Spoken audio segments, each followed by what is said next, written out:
देश कौन चलाएगा इस बार? मोदी जी चलाएंगे। राहुल गांधी नहीं चलाएंगे? अरे वो जीतेंगे तब ना चलाएंगे। हम जीतते ईवीएम मुद्दा नहीं है, मुद्दा बीएलओ है। बीएलओ को सरकार चलाती है सर, और बीएलओ बताता है कौन गैर भाजपाई होता है, कौन भाजपा के खिलाफ है। उनका वोट हर बूथ पे 50-60 वोट कम कर दिया जाता है। जैसे मेरे गाँव में, मेरे परिवार में 12 वोट है, 2 वोट बचे हैं। मेरे खानदान में 80 वोट है, 26 वोट काट दिया गया। अब मेरे पास टाइम नहीं, मैं नौकरी करूँ लखनऊ के, जाकर लोकतंत्र बचाऊँ, वोट दर भटक के अपना वोट बढ़ाऊँ। बीजेपी ऐसे ही जीतती, ईवीएम से नहीं जीतती, बीएलओ के जरिए आगे बढ़ाइए। अच्छा, आपका नाम है? आलोक त्रिपाठी। किसको बना रहे हैं इस बार? देश कौन चलाएगा? प्रधानमंत्री कौन बनेगा? राहुल गांधी या? नहीं, हमारे राष्ट्रीय अध्यक्ष आदरणीय अखिलेश यादव उन्नाव लखनऊ उत्तर प्रदेश के मतलब पूर्व मुख्यमंत्री रहे, समाजवादी पार्टी के राष्ट्रीय अध्यक्ष हैं। और मुझको ऐसा लगता है कि उत्तर प्रदेश से ही देश की राजनीति हमेशा निकलती चली आई है। 80 सीटों पर जो जीत के आएगा, ज़्यादा से ज़्यादा सीटें जीत के आएगा, वो बनेगा। लेकिन इस बार समाजवादी पार्टी पीडीए के जरिए 80 की 80 सीटों पर मजबूत फाइट देने जा रही है।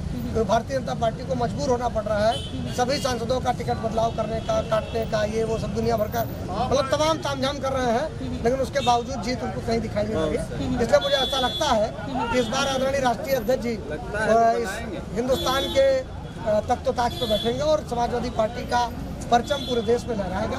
और हम लोगों को लगता है कि समाजवादी विचारधारा बहुत तेजी से हिंदुस्तान में फैलेगी, और इसी हिंदुस्तान के अंदर समाजवादी पार्टी की विचारधारा जब फैलेगी तभी लोगों में खुशहाली आएगी, तभी नौजवान खुश होगा, तभी किसान खुश होगा, तभी महिलाएं और बच्चियां सुरक्षित होंगी, सबके अधिकार हक हकूक़ की लड़ाई लड़ी जाएगी।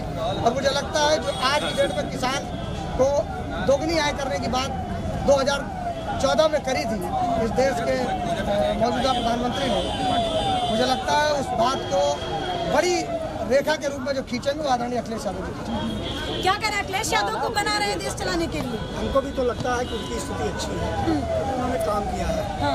काम इसलिए किया है कि जब वो उत्तर प्रदेश के मुख्यमंत्री रहे, गरीबों के लिए उन्होंने योजनाएं बनाई। लोग कहते थे समाजवादी पार्टी के राज में जंगल राज है, उन्होंने बहुत सारी 100 नंबर की।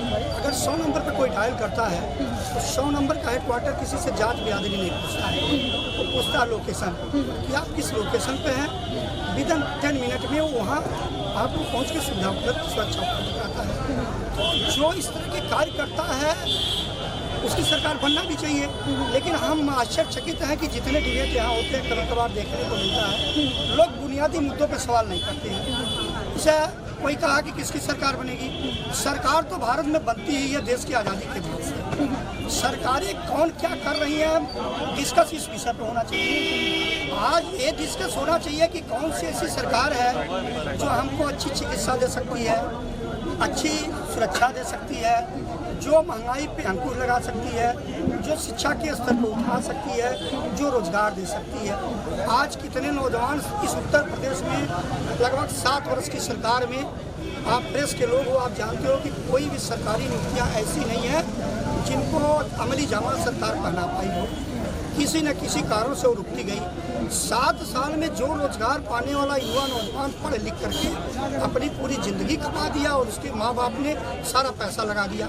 अगर वो ओवरहेज हो गया तो उसे क्या मिलने वाला है। सोचना इस बिंदु पे चाहिए, विचार इस बिंदु पे होना चाहिए कि देश में जो सरकारें बने, शिक्षा कैसे सस्ती होगी, दवा कैसे सस्ती होगी, तो रोजगार कैसे मिलेगा, कैसे किसान खुशहाल होगा।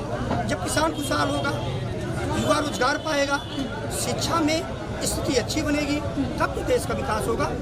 कि कांवड़ लेके जाने पे फूल माला गिरेगा तब देश को रोजगार मिलेगा। विकास की बात है, विकास तो हो ही रहा है। देखिए सरकारी नौकरियां तो निकाल दी, पुलिस की भर्ती निकाल दी, टैबलेट, फोन, बहुत सारी योजनाएं दे रही है आपसे मैंने सवाल किया कि 7 वर्षों के अंदर जितनी नियुक्तियां निकाली गई, कितनों लोगों ने नियुक्ति हुई और वो पाए नौकरी, ये सवाल होना चाहिए। निकाल देना, निकाला तो बिहार में उप मुख्यमंत्री ने, तेजस्वी यादव ने निकाला। 17 महीने के अंदर जितनी नियुक्तियां उसने कर दिया, बिहार की सरकार में 17 सालों में सरकारों ने नहीं कर पाया। तो उसको नियुक्ति कहते हैं। आप नियुक्ति निकाल दो, और नियुक्ति पाने वाला रोजगार पाने वाला नौजवान नियुक्ति न पाता हो तो रोजगार कहाँ जाएगा।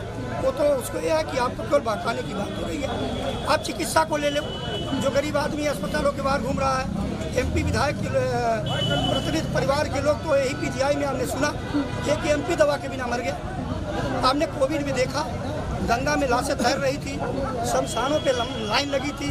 आप यहीं आपके भैंसा कुंड लखनऊ में नज़दीक है, बाहर से पर्दे लगाए गए थे कि न देख मिले कितनी लाशें जल रही हैं। सरकार को इस बिंदु पे विचार करना चाहिए कि अगर सरकार देश में कभी इस तरह की आपात स्थिति बनती है तो हम कैसी चिकित्सा की व्यवस्था करें कि घर घर पहुंचा करके लोगों को हम सुरक्षित रख लें, कि ये व्यवस्था कर दें कि घर के अंदर रहो और मरते जाओ, आपको पानी मिलने वाला नहीं। सरकार का कार्य होता है बुनियादी सुविधाओं को देना, चिकित्सा को देना, सबसे कम पैसे में सबसे कम अच्छी सुविधा देना, अच्छी चिकित्सा देना, गरीब आदमी तक चिकित्सा पहुंचना, ये सरकार का काम होता है। सरकार का काम है कि गरीब आदमी या देश के हर व्यक्ति को कैसी अच्छी शिक्षा मिलेगी। आप बताओ, ऑनलाइन शिक्षा, मुझे भी लगता है आप किसी बिजनेसमैन परिवार से नहीं होंगी। ये लेने का मतलब ये भी एक रोजगार है, जिसको कुछ नहीं मिल रहा है वो भी ये ले लिया। अगर उसको अच्छा रोजगार मिलता पढ़ लिख करके आप, तो किसी विभाग में आप अफसर बन जाती। इसको लेके नहीं चलती। आपको कुछ नहीं मिला, आपके अंदर कुछ हुनर था, आपको एक लाइन मिल गई। जिस परिवार के पास ऑनलाइन शिक्षा देना है, जिसके पास 5000 की मोबाइल लेने की व्यवस्था नहीं है, जिसके घर में 2 टाइम की रोटी सब्जी चावल दाल नहीं मिल सकता है, वो 5000 की मोबाइल कैसे लेगा। अगर उसके घर में 5 बच्चे हैं छोटे बड़े, तो 5 मोबाइल चाहिए, तो 25000 की मोबाइल कहाँ से आएगी। अगर नहीं आएगी तो शिक्षा कैसे मिलेगी, और शिक्षा भी मिलेगी ऑनलाइन। आप बताओ, कोविड काल में सारी चीज़ों पर अंकुश लगाया गया, सारी चीज़ों को फ्री किया गया। शिक्षा को ले लो, तभी सरकार का ये फरमान आया कि विद्यालय के मैनेजमेंट को ये निर्देश दिया जाए कि ऑनलाइन फीसों को घटाया जाए। अगर आप घर बैठ करके पढ़ा रहे हैं तो फीस भी घटा दो। नहीं घटाया गया, क्यों? चूँकि सरकार के लोग हैं, सरकार को अंश देते हैं।